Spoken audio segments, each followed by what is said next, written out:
Chapitre 5. Le calcul des classes. Introduction.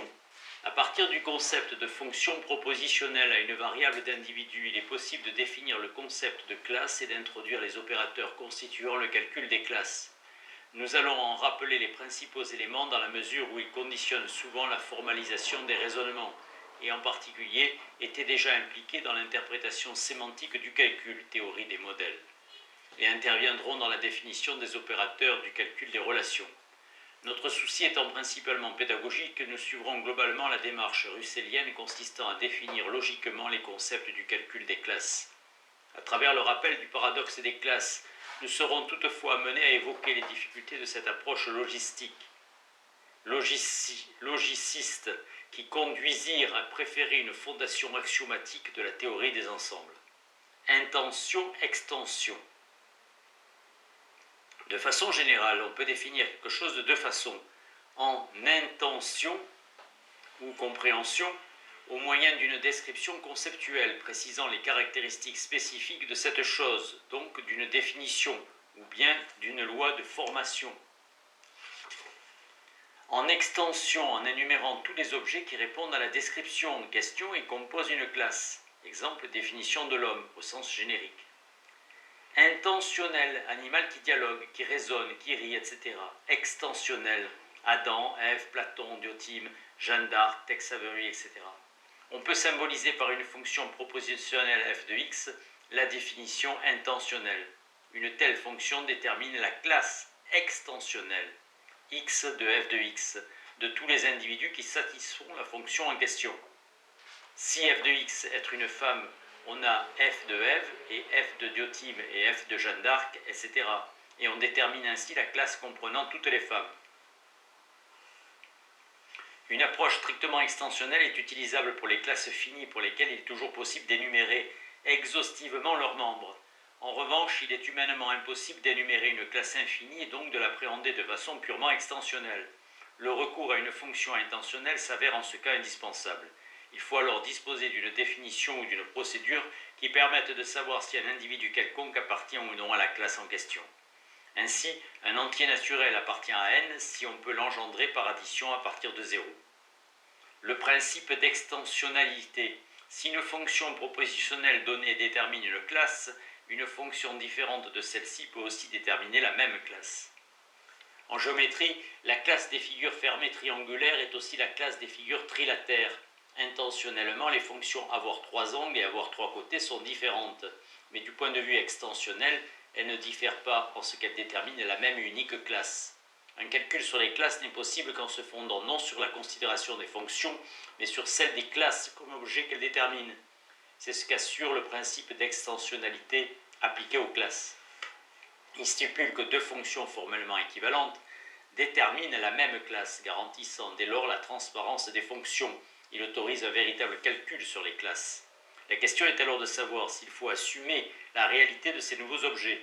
Russell, qui les introduit par une définition contextuelle semblable à celle des descriptions définies, en fait des symboles incomplets partant de simples façons de parler et développe une no-class theory dans Philosophie mathématique de Russell. Si on se donne initialement un domaine d'individus ou univers de discours, U restreint les figures géométriques fermées, il est possible de sélectionner une classe particulière, les triangles, et de déterminer l'appartenance d'un individu à cette classe. Si l'on nomme alpha la classe des triangles et B la figure en question, on peut écrire B appartenance bêta. En recourant à une schématisation diagrammatique, on peut représenter cette situation où les classes A et B se réduisent au même cercle. De quelques classes remarquables. Avant d'examiner les opérations sur les classes, considérons les classes remarquables que sont les classes universelles et vides, la classe unité et la paire. Classe universelle. On définit la classe universelle V comme la classe qui comprend tous les individus possibles. Une telle classe est déterminée par la fonction d'identité de tout individu X avec lui-même. Le calcul des classes impose de restreindre la classe universelle V à un univers de discours U déterminé par une fonction particulière. Classe vide. Les fonctions contradictoires ne pouvant être satisfaites par aucun individu déterminent la classe vide. Notez classe vide.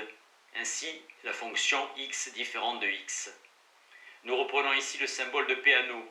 aussi conservé dans les principes mathématiques, dans la mesure où il fait bien apparaître sa relation négative à la classe universelle. La classe vide est symbolisée en théorie des ensembles par ensemble vide, auquel nous recourons ici aussi. Ne possédant par définition aucun membre, la classe vide ne peut être appréhendée que par le recours à l'intention d'une fonction contradictoire. Comme Frege le reprochait à Schröder, une conception strictement extensionnelle ne peut rendre compte de la classe vide. Si nous brûlons tous les arbres d'une forêt, nous brûlons la forêt de ce fait. Par conséquent, une classe vide ne peut exister.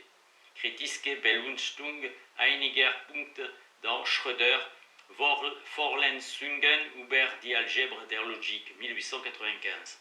Le cardinal d'une classe donnée est le nombre de ses éléments. Considérons les classes de cardinal 1 et 2. Classe unité. Un individu quelconque peut toujours s'avérer l'unique membre d'une classe. Soit l'individu A, sa classe unité, ou singleton sera A. On ne devra alors pas confondre l'élément et sa classe. Comme Aimé à le rappeler Peano, une boîte d'allumettes qui ne contient plus qu'une allumette reste une boîte d'allumettes. Si l'ensemble vide ne contient aucun élément, l'ensemble vide contient bien l'élément ensemble vide. Paire. Une classe ne comprenant que deux éléments est une paire AB. Cela suppose simplement que A différent de B et laisse l'ordre de présentation des éléments totalement indifférent. D'où AB égale B de A. BA.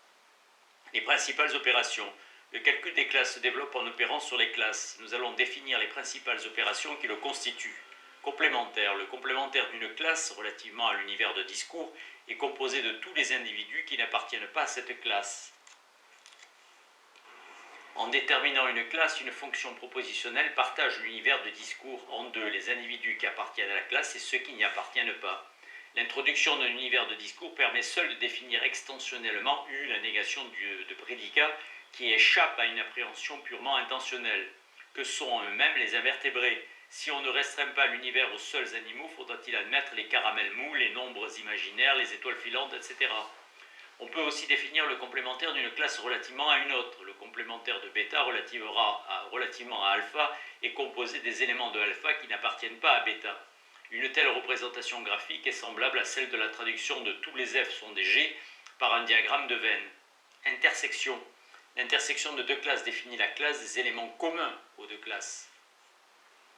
Réunion. La réunion de deux classes définit la classe des éléments qui appartiennent à l'une ou à l'autre, la disjonction ici en cause étant inclusive. La réunion comprend aussi les éléments communs aux deux classes. Inclusion. Une classe alpha est incluse dans une autre classe bêta si tous les éléments de l'une sont éléments de l'autre. L'inclusion stricte vaut entre deux classes différentes. L'inclusion large admet le cas où toute classe s'inclut en elle-même. On aura soin de ne pas confondre appartenance et inclusion. Égalité. Deux classes sont égales si et seulement si elles possèdent les mêmes membres. Par-delà les déterminations fonctionnelles différentes partant des noms, mais les mettant en cause qu'une seule et même classe représentée par le même cercle en théorie des ensembles, cette définition est introduite sous la forme de l'axiome d'extension. Algèbre de Boole et isomorphie. Les opérations de complémentarité, d'intersection et de réunion sur des classes déterminent une structure qu'il est convenu de nommer algèbre de Boole. On parle d'algèbre parce que cette structure vaut aussi pour une algèbre réduite aux deux valeurs, 0 et 1, ainsi qu'aux opérations de négation, multiplication, somme et égalité. Historiquement, voulant conserver l'analogie avec l'arithmétique, George Boole interpréta la réunion en termes de disjonction exclusive valant entre classes disjointes. En ce cas, le cardinal de la classe obtenue par réunion est bien la somme des cardinaux des deux classes, ce qui ne vaut plus si on admet une partie commune. Les éléments communs n'étant plus comptés qu'une fois. Diagne. Le calcul des propositions présente une structure isomorphe à cette algèbre, ainsi qu'il ressort des définitions du complémentaire par la négation, de l'intersection par la conjonction, de la réunion par la disjonction, de l'inclusion par le conditionnel. On s'en convainc aisément en comparant la table des connecteurs propositionnels avec celle des opérations booléennes sur les cas particuliers de la classe vide et universelle. Dès lors, d'un calcul à l'autre, on retrouve les mêmes lois, telles les lois de De Morgan. Toutefois, cette isomorphie présente des limites. Ainsi, les propositions ne sont plus valides en calcul de classe. De plus, et surtout, comme l'avait bien vu Frege, la question n'est pas tant celle de l'isomorphie structurelle des deux calculs que celle de la nécessité de leur articulation, autorisant à la fois une analyse des propositions, calcul des prédicats, et leur combinaison, calcul des propositions. La logique calculatoire de Boole et l'idéographie, 1880-1881. Chez Boole, les deux parties courent côte à côte au point que l'une est comme une image en miroir de l'autre, mais pour cette raison même ne se trouve en aucune relation organique avec elle.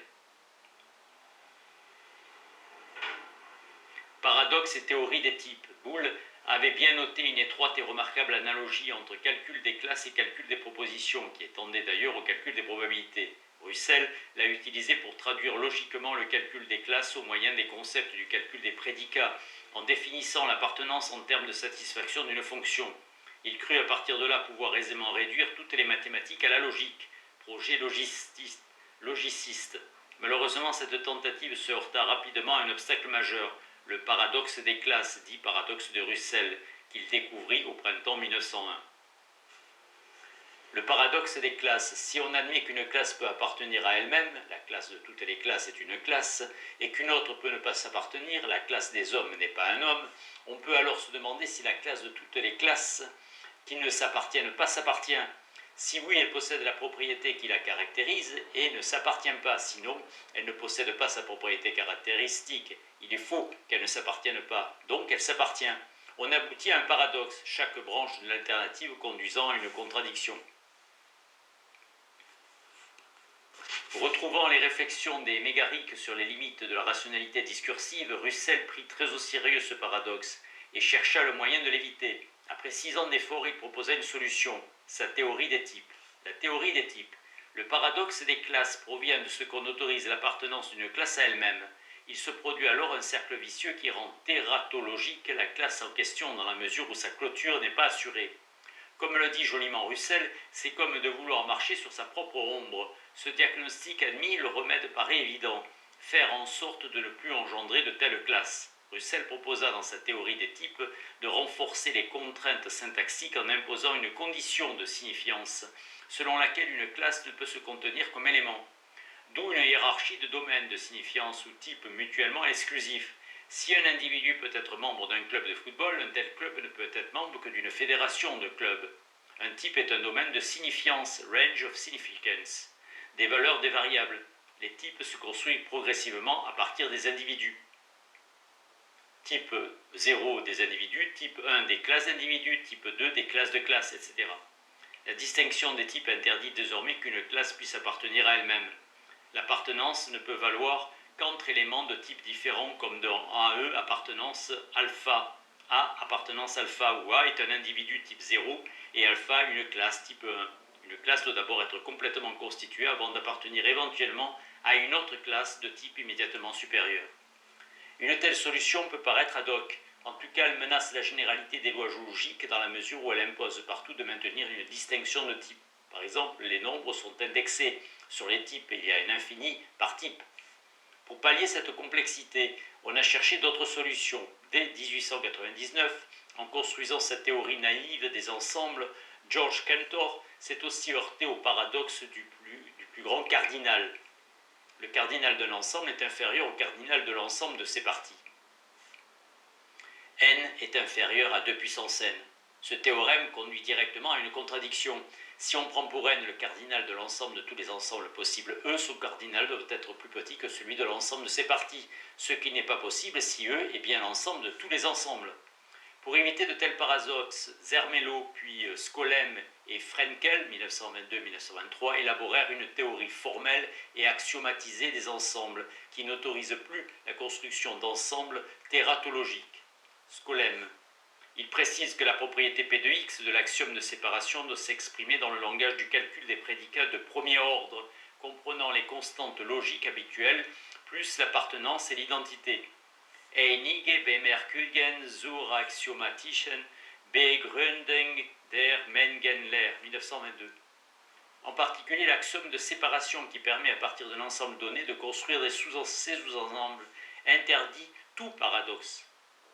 Étant donné l'ensemble alpha et le prédicat P de x défini sur les éléments de alpha, il est possible de construire le sous-ensemble bêta des éléments qui satisfont l'équation P de x de A appartenance à B de x, x appartenance à bêta, alpha de quantification existentielle de bêta de x. Ainsi, ne construit-on plus un ensemble que par séparation de l'ensemble de départ, ce qui prohibe la construction tératologique de l'ensemble de tous les ensembles, l'ensemble des ensembles qui ne s'appartiennent pas. En effet, on peut bien entendu prendre pour P de x ne pas s'appartenir à x différent de l'appartenance x. Donc bêta ne peut être sous-ensemble de alpha et bêta non appartenance à alpha. Ainsi bêta n'est plus constructible par séparation à partir de alpha. Une autre voie purement logique, celle-là, consiste à interpréter autrement les classes. Stanilo Lieniewski, s'appuyant sur le sens commun, proposa dès 1914 une conception strictement collective de totalité composée de parties. Si une collection de peintures est un ensemble de tableaux différents et indépendants les uns des autres, un tableau est un tout constitué de ses parties. La méréologie développe un calcul sur de telles totalités. Formalisé et axiomatisé, il est fondé sur la relation être partie de. Il ne reconnaît pas le monstre théorique qu'est la classe vide et admet que toute classe méréologique est partie d'elle-même. Excluant donc qu'une totalité puisse ne pas s'appartenir, il est à l'abri du paradoxe russellien des classes. Tableau des principaux ensembles numériques. Entier naturel nul et positif. N égale 0, 1, 2, 3, etc. Relatif. Entier naturel nul, positif et négatif. Z égale moins 3, moins 2, moins 1, 0, 1, 2, 3, etc. Décimaux, fractions dont le résultat est fini. D. Moins 1 sur 2, 0, 1 sur 2, 1, 2, 3, etc. Rationnel, décimaux et fractions non décimales. Q. Moins 1 sur 2, moins 1 sur 3, 0, 1 tiers, 1 demi, 1. Réel, entier, rationnel et irrationnel qui ne peuvent s'écrire sous forme de fractions pi, racine carrée de 2, etc. Moins 1 huitième, moins 1 3, 1 tiers, 0, racine carrée de 2, 1, 3, pi. N est inclus dans Z, qui est inclus dans D, qui est inclus dans Q, qui est inclus dans R. Inclus comme inclusion stricte.